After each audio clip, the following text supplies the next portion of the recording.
उस पल को एक बार सोचिए, जिस दिन आपका प्रशिक्षण का अंतिम दिन होगा, आप उस दिन आपकी कसम परेड जिसको बोला जाता है, उस दिन आपके माता पिता आएंगे, उनके सर पे जब आप टोपी रख के सैल्यूट मारेंगे तो इतना ज़्यादा आपको गर्व फील होगा। उत्तर प्रदेश पुलिस कांस्टेबल भर्ती परीक्षा परिणाम जल्द ही जारी होने वाले हैं। यूपी पुलिस कांस्टेबल भर्ती परीक्षा परिणाम जारी होने में ज्यादा समय नहीं बचा है। उम्मीद जताई जा रही है कि नतीजे जल्द ही जारी कर दिए जाएंगे। यूपी पुलिस कांस्टेबल भर्ती परीक्षा का रिजल्ट जारी होने के बाद फिजिकल टेस्ट आयोजित किया जाएगा। इसमें लिखित परीक्षा में सफल अभ्यर्थी भाग ले पाएंगे। फिजिकल टेस्ट में सफल होने के लिए पुरुष अभ्यर्थी जो जनरल, ओबीसी और एससी वर्ग से आते हैं, उनकी न्यूनतम लंबाई 168 सेंटीमीटर होनी चाहिए। इसके साथ उम्मीदवार का सीना बिना फुलाए 79 सेंटीमीटर और फुलाकर 84 सेंटीमीटर होना चाहिए। एससी वर्ग से आने वाले उम्मीदवारों की न्यूनतम लंबाई 160 सेंटीमीटर होनी आवश्यक है। इसके साथ सीना बिना फुलाए 77 सेंटीमीटर और फुलाकर 82 सेंटीमीटर होना चाहिए।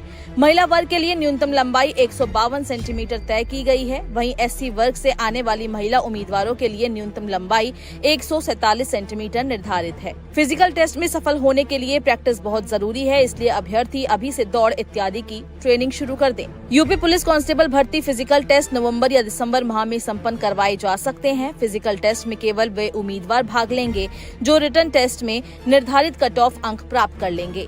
आपको बता दें कि यूपी पुलिस कांस्टेबल रिजल्ट के साथ ही फाइनल उत्तर कुंजी भी जारी कर सकती है।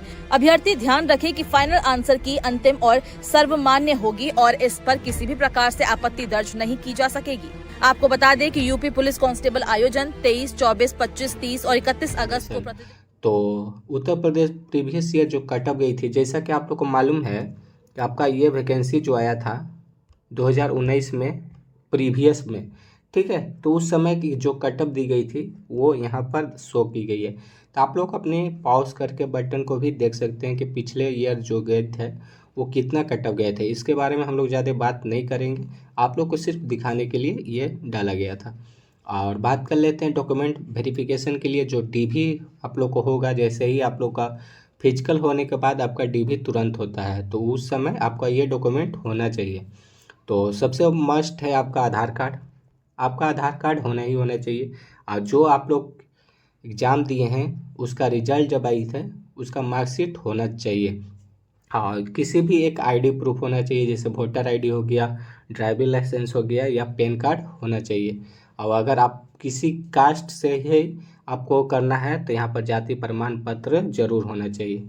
और इसके अलावा आपका 3 पासपोर्ट साइज फ़ोटो होना चाहिए और एड्रेस प्रूफ होना चाहिए, जिसमें से आपका मूल निवास जहाँ है वहाँ के कर सकते हैं। और एडमिट कार्ड जिस समय आप लोग फॉर्म फिलअप किए होंगे उस समय आपका एग्ज़ाम देने समय आपका एडमिट कार्ड जो मिलता है वो भी होना चाहिए। और मैट्रिक इंटर के जो भी मार्कशीट है उसका 3-3 फोटोकॉपी सभी का होना चाहिए। तो आप लोग सभी का 3-3 फोटोकॉपी करा कर ही जाएंगे, ठीक है। तो बात कर लेते हैं कि जो आपका क्या क्या इसमें क्राइटेरिया था उसके बारे में बात कर लेते हैं, उप पुलिस के बारे में। तो सबसे पहले आप लोग को बात कर लेते हैं कि हाइट के बारे में। तो हाइट के बात कर ले तो 168 आपको पुरुष के लिए है और महिला के लिए 160, ठीक है। और SC ST के लिए आपको देख सकते हैं 152 से और 147 महिला के लिए। यहाँ तक आपको मालूम होगा, जैसा कि फॉर्म फिलअप किए होंगे उस समय आपको मालूम होगा। यहाँ पर पुरुष के लिए जो सीना फुलाना है वो देख सकते हैं यहाँ पर, और ST के लिए भी देख सकते हैं। और महिला के लिए लागू नहीं है, यहाँ पर साफ लिखा हुआ है कि महिला के लिए कोई भी सीना फुलाने की लागू नहीं की गई है। और बात कर लेते हैं जो दूरी है जो आपका रनिंग होगा, क्योंकि रनिंग के लिए आपको जान लीजिए कि ये तैयारी पहले से ही करिएगा, क्योंकि बहुत लोग यहाँ पर फेल हो जाते हैं रनिंग में। तो आप लोग को 25 मिनट में पुरुष को आपको 4.8 किलोमीटर दौड़ना है। तो दौड़ की तैयारी आपको इस कटअप के अंदर आते हैं तो दौड़ आप लोग स्टार्ट कर देना ही है। 14 मिनट में जैसा कि आपको लिखा हुआ है 2.4 किलोमीटर दौड़ना है। और आगे बात कर लेते हैं मेल कैंडिडेट के लिए आपका क्या कटअप जाने वाली है। तो जैसा कि आप लोग को मालूम है कि 150 क्वेश्चन थे, उसमें से आप लोग को कितने क्वेश्चन सही होने चाहिए उसके बारे में बात कर लेते हैं। तो जनरल के लिए यहाँ पर देख सकते हैं मेल कैंडिडेट के लिए 90 से 94 के आसपास आपको नंबर आ रहे हैं, नंबर नहीं क्वेश्चन सही हो रहे हैं। तो आप लोग यहाँ पर दौड़ने के लिए स्टार्ट कर देंगे, आप लोग अपना रनिंग स्टार्ट कर देंगे। और EWS के लिए 82 से 86 आएंगे तो आप लोग रनिंग स्टार्ट करेंगे।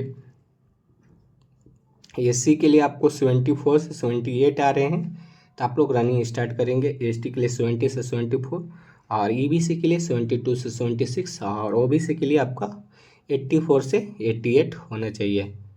और बात कर लेते हैं फीमेल कैंडिडेट के लिए, तो यहाँ पर आप लोग को यूआर के लिए देख सकते हैं 75 से 79 होना चाहिए, ईडब्ल्यूएस के लिए 70 से 74, एससी के लिए आपका देख सकते हैं 60 से 72 और एसटी के लिए आपका 62 से 66 और ईबीसी के लिए 60 से 64 और ओबीसी के लिए 71 से 75।